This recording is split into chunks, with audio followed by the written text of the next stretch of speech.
Hey everyone, it is late at night and I am Norman.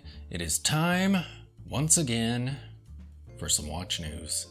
So let us begin.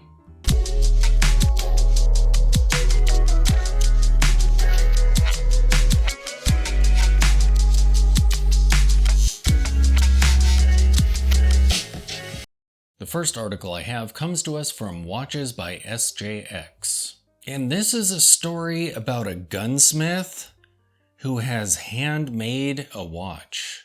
And the person that we're talking about is Dewey Vic Nair.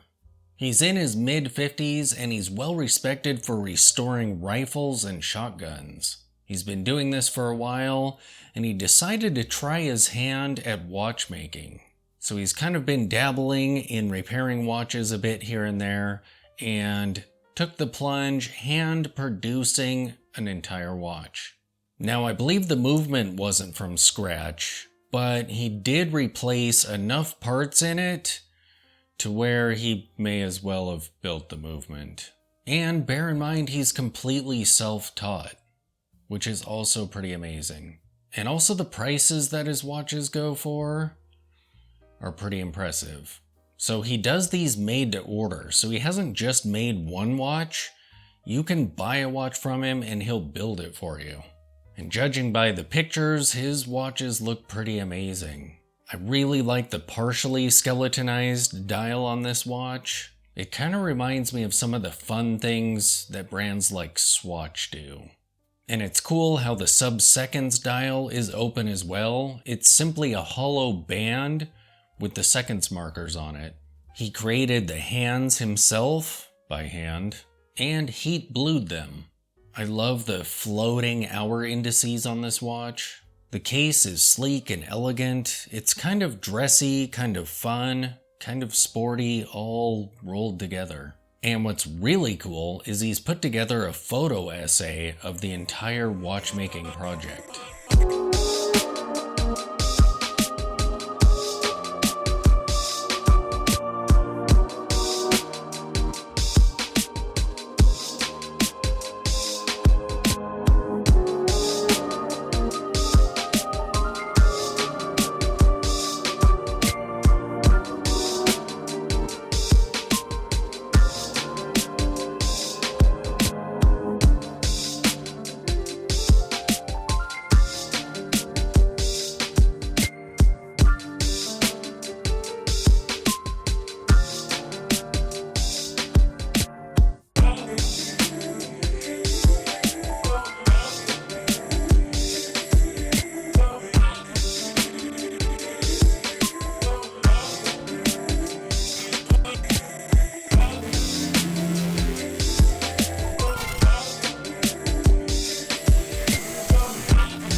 The case size on these watches is 38.5 millimeters, the case height is 11 millimeters, the crystal is sapphire, the water resistance is 30 meters, the movement is based on an Omega caliber 266. And if you want one of these watches, you're looking at paying $28,000.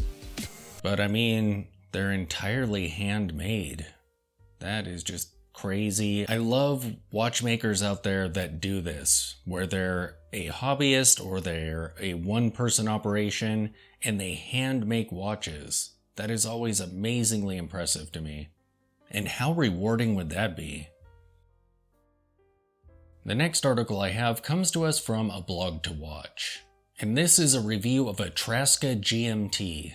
These watches have a GMT hand and a rotating internal bezel with 24-hour markers on it, which is really interesting. You could set the GMT hand, or you could just rotate the band. And the internal bezel is colored gray, which looks so good on this watch.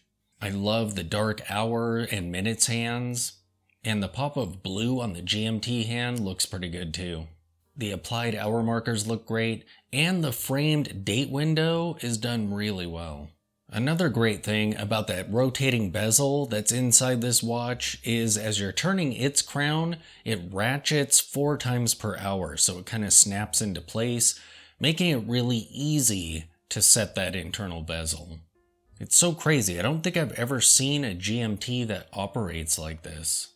I wonder if you could somehow pull off 3 time zones by setting that internal ring and the GMT hand.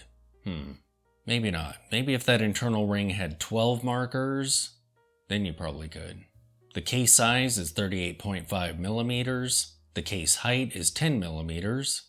The lug to lug is 46 millimeters, and the lug width is 20 millimeters.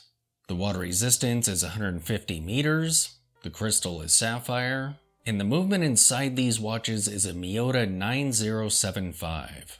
And they're fairly affordable. These are under $1,000. If you wanted to pick one up, they run about $720. That is. The next article I have comes from Watchpro Ccom. And this is a write-up of a Ritmo Mundo Pegasus. And these watches are touted as being affordable, clear watches. The founder of the company has this to say about the watch. The Pegasus outlines the blueprint for Ritmo Mundo 2.0. It's a daring and nuanced design for the discerning collector. An attainable luxury watch that is genuinely innovative and remarkably cool. This crystal clear glass watch case design affirms our desire as a brand to push boundaries and set new standards, not just keeping pace with the future, but also shaping it.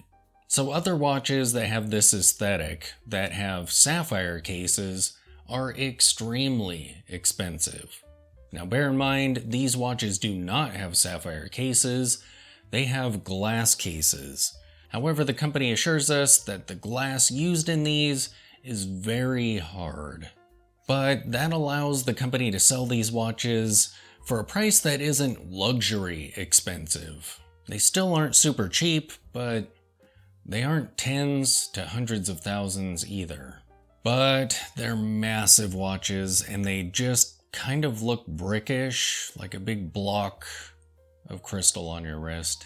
There's a number of colorways that they're available in, and what determines a colorway is the color of the hour marker band that's inside the watch. Obviously everything else is just clear. And apparently this brand is actually 22 years old. I've never heard of it before. The octagonal shaped case on these watches is 44 millimeters. The height is 11.3 millimeters. The water resistance is 100 meters. The movement inside these watches is some automatic movement. It would be nice if brands listed the actual movement in their watches, but yeah. These watches retail for $3,500. The last article I have comes from Watchpro.com, and this article highlights some of the pieces that were at the Inhorgenta Show. And this was the French je ne sais quoi at Inhorgenta. And these are watches that have that I just don't know what it is about them that makes them amazing quality to them. The intangible brilliance. According to Watchpro, Inhorgenta is now Europe's largest jewelry and watch fair. It takes place in Munich from February 16th to the 19th. And this show is promoting the production of watch movements in France. The first highlight that I have is the Briston Streamliner Urban Automatic. This watch has cool stencil looking hour markers on it. The dial is textured in a grid pattern. The case is kind of a tonneau cushiony case, somewhere around there. It has visible screws at the 4 corners. It's kind of a rounded square, at least the bezel is. The dial color is a slate blue. The hands are partially skeletonized, and it has a date window at the 6 o'clock position. This watch is on a bracelet. I like the tough, tooly, almost military style of this, mainly because of those hour indices. That's, I think, where I get the military thing. Maybe the texture of the dial, too. It kind of just looks like military equipment in a way.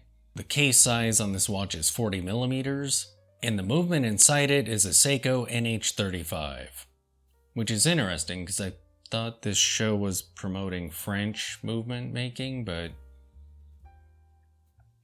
yeah. Next up we have a Herbelin Cap Camera Square Ladies Watch. And this watch has a really interesting aesthetic to it. It's kind of half Cartier, half Royal Oak or something like that. It also has visible screws in its bezel, and the bezel on this one is also sort of a rounded square shape. The dials in these watches are done in gold, and they have horizontal lines etched into them. They have applied batten hour markers. The hands are stick hands, and there's no date on these watches. These are fitted with bracelets, and the bracelets look pretty good on them. Overall, I kind of like the aesthetic of these watches. That mix of Royal Oak and Cartier aesthetics really goes well together, actually. The case size on these watches is 30mm. The next highlight is a line of lip watches, the Himalayas. And this lineup of watches has all kinds of different designs in it.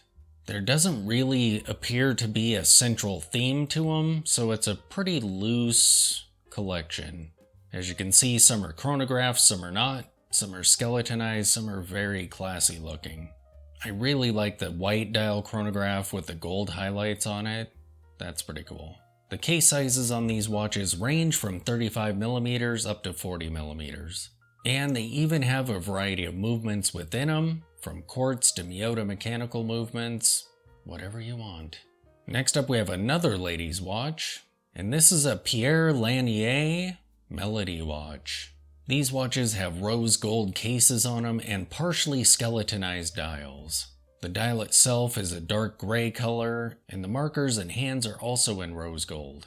It's kind of cool that these are on a Milanese strap. It looks pretty cool on the watches, but sadly, all in all, they kind of look like Wish watches. So yeah, these watches are kind of meh. Next up, we have another ladies watch, and this one is really interesting. This is the Poiret Ma Premiere, and it's actually 3 watch heads on a big long strap. So these are the kinds of watches where ladies will wrap the strap around their wrist a couple of times, but this one, you get 3 watches on that strap. Each watch head is identical, and they're a rounded square shape with cool Art Deco lines around it. The dials are super minimal. They have markers at the 12, 3, 6, and 9, and that's it. The hands on these watches are tiny little stick hands, and what's really cool is if you look at the straps, they're different colors.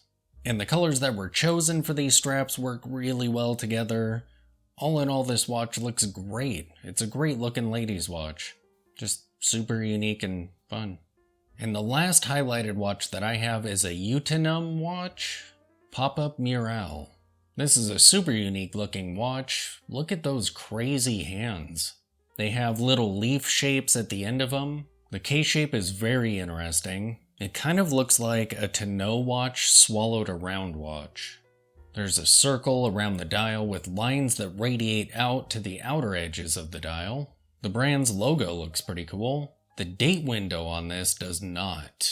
That is the epitome of what I personally don't like in date windows. It absolutely looks like an afterthought, like they weren't gonna put one on there.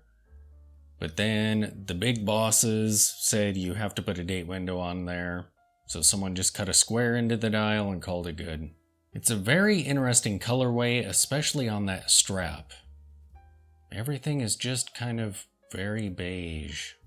And these watches sell for about $13,000, and for that kind of money, that date window just does not cut it. I mean, seriously, look at that date window. This is a $13,000 watch. That's just crazy. But there you have it. You are now caught up on watch news. Thanks for watching.